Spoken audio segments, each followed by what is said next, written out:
होती है। भगवान की लीला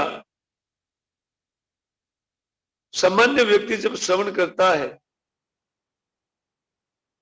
तो वो सो जाता है लगभग राय, क्योंकि वो आत्मिक स्तर का बात है, इसलिए उनको कुछ रास नहीं आता है।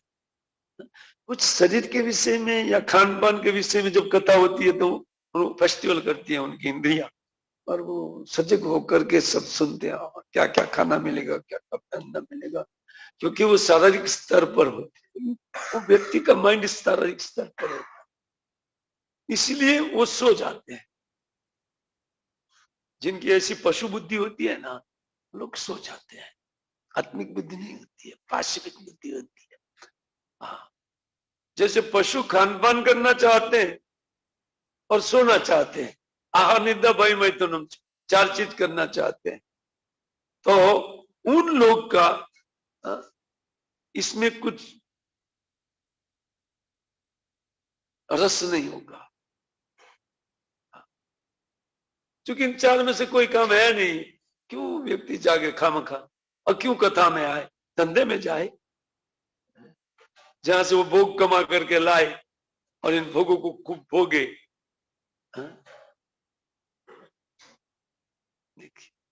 लेकिन यह कहते हैं तो भक्तों को भी कथा सुनने में उल्लास दिखाना चाहिए, वो पराधीनता में नहीं चला जाना चाहिए, शरीर अधीन में लटक जाता है मुंडी। वो पराधीनता है उसके। जब भक्त बनता है ना व्यक्ति, तो भक्त को स्वतंत्रता वाला माइंड डेवलप करना चाहिए। हम स्वतंत्र है, पराधीन नहीं है, क्योंकि कृष्ण कथा श्रवण करते हैं, और जिस प्रकार कृष्ण स्वतंत्रता से कार्य करते हैं, उसी प्रकार मैं भी माया से स्वतंत्र होकर के सुनूंगा। ये माया माया जो कुछ भी बाद में देखा जाएगा, अभी तो आप ये कहिए। जैसे जनक महाराज जब याज्ञवल्क्य जी वो कथा करते थे, तो श्री जनक महाराज के लिए वेट करते थे। जब जनक महाराज आते थे तब वो प्रारंभ करते थे, जबकि याज्ञवल्क्य जी का 10,000 शिष्य भी सुनने के लिए बैठते थे।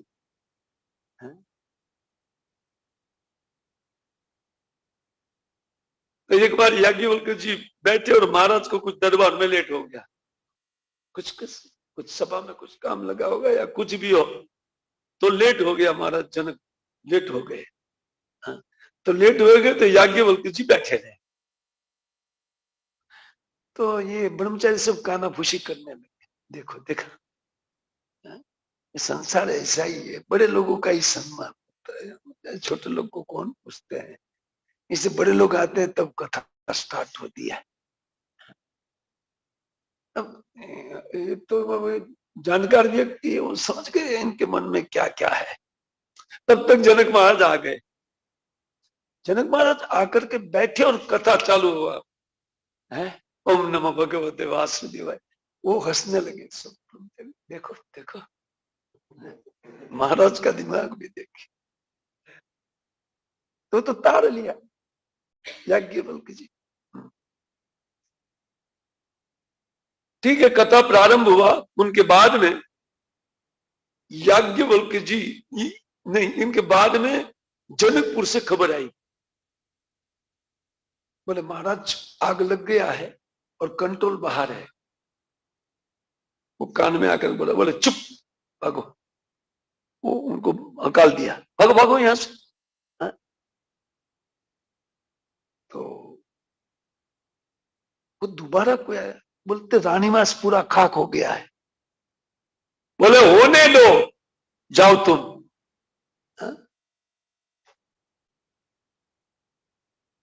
बोले महाराज लेकिन सब कुछ गया। बोले वो जो कुछ भी जाता है उनके जान दो, मैंने बोला ना अभी आना नहीं। और उस साइड से वो जो हवा के कारण वो ब्रह्मचारियों का जहां झोपड़पट्टी एक सॉरी वो बना हुआ था घास फूस का, आश्रम, वो आश्रम में जाकर के आग पकड़ा। जैसे आग पकड़ा आश्रम में, तो पीछे वाला जो बैठे वो ब्रह्मचारी, ये कल एक धोती नया मिला है, उठा भागा। एक भागा, वो बोला है मुझे एक लंगोटा मिला है, कोई इसको लोटा मिला है। वो लोटा लंगोटा बचाने में भागे सब लोग खाली, और महाराज अथा तो ब्रह्म जिज्ञासा वो बैठे रहे। जबकि जनकपुर पूरा जल गया था। वो तो आग था नहीं, याज्ञवल्क्य जी ने योग माया से लगाया था आग को, वो तो तुरंत ठंडा हो गया। आग तो जनक जी बैठे थे और बाकी ब्रह्मचारी लोग मुंडी नीचे करके कथा में आकर के बैठे।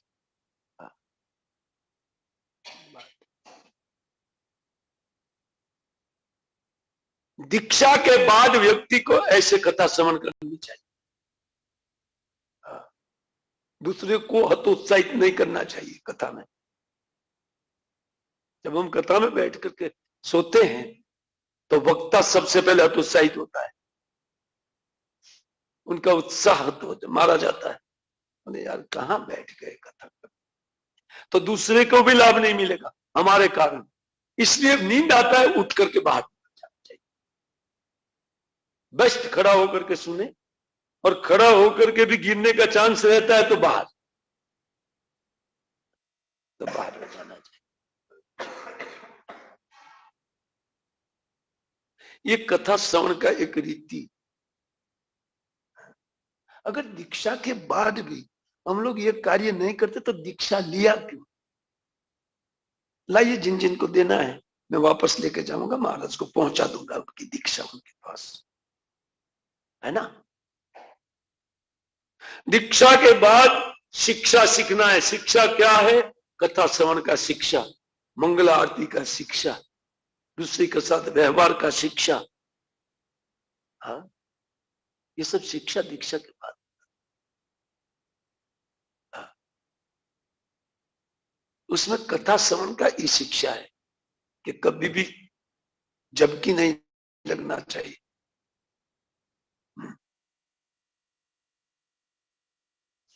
देखिए, इसी को, क्योंकि आत्मिक स्तर का जहां बात होता है और वो आत्मिक स्तर पर उठने के लिए हमने दीक्षा लिया है, सो कैसे हम शारीरिक स्तर में शर्म लगना चाहिए कि मैं इस शारीरिक स्तर पर चला जा रहा हूं। हाँ, आपको लगेगा यार मैं थोड़ा कड़ा बोलता हूं, हाँ, लेकिन ये बहुत आवश्यक है, अन्यथा मत दीजिए। दीक्षा की जरूरत क्या है? शारीरिक स्तर पर तो पड़े ही है। दीक्षा के बाद भी अगर शारीरिक स्तर ही पकड़ना है तो दीक्षा की आवश्यकता क्या है? छोड़ दीजिए उनको, है ना।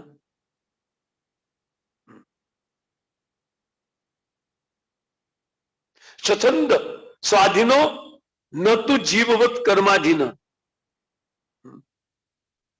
तो बोला ठीक, कर्माधीन है ना, जीव बेचारा क्या करे। हम मानते जीव कर्माधीन है, मानते, लेकिन दीक्षा शिक्षा लेकर के उन कर्म अधीनता को छोड़ने के लिए वो कार्य किया है। तो जब तक वो छुड़ाने वाला कोई व्यक्ति बैठा है या भगवान की कथा छुड़ाने वाली है पराधीनता, वहां तो पराधीनता न रखे, शरीराधीन न रहे, है कि नहीं। हाँ, इससे कथा में बैठने का एक ढंग है। हाँ, लल्लू पंजू की तरह नहीं बैठना चाहिए, ऐसे कथा उससे तुरंत माया देख लेगी। कथा चलते ना वहां भी माया आती है और उनका एक ही रूप है, अभी दो हो गया है, मोबाइल और नित्य। पहले एक ही रूप था,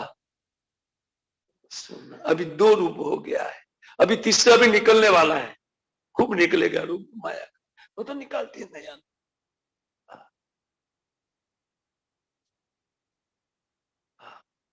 इसीलिए उनसे पर रहना चाहिए, कम से कम कथा के समय व्यक्ति को पर रहना चाहिए, कर्माधीन नहीं रहना चाहिए, छोड़ देना चाहिए। मंदिर में आते ही उन कर्माधीनता को बाहर छोड़े, बोले हम आत्मा के लिए जा रहे हैं, आत्मिक स्तर पर रहूंगा ही रहूंगा,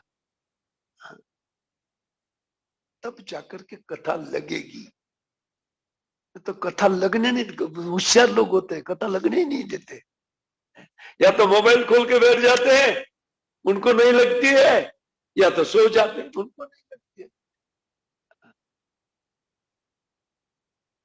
लगाना चाहिए, कथा लगनी चाहिए, हार्ट में जाना चाहिए, कथा हृदय में जाना। तो देखिए यहां कहते हैं कि आत्मा देह यस, जिनका आत्मा और देह में कोई अंतर नहीं, कोई अंतर नहीं, देह में और आत्मा में कोई अंतर नहीं, भगवान के, इनको कहते छछंद। हमारा देह और हमारे आत्मा में अंतर है, इसलिए उन आत्मिक जागृति के लिए हम लोग कथा श्रवण करते हैं। हाँ, इसलिए श्रोता को अत्यंत सावधान होकर के बैठना चाहिए। शिथिलता आ जाती है, आती है, कर्माधीन है ना, तो खड़े होकर के सुने, है ना।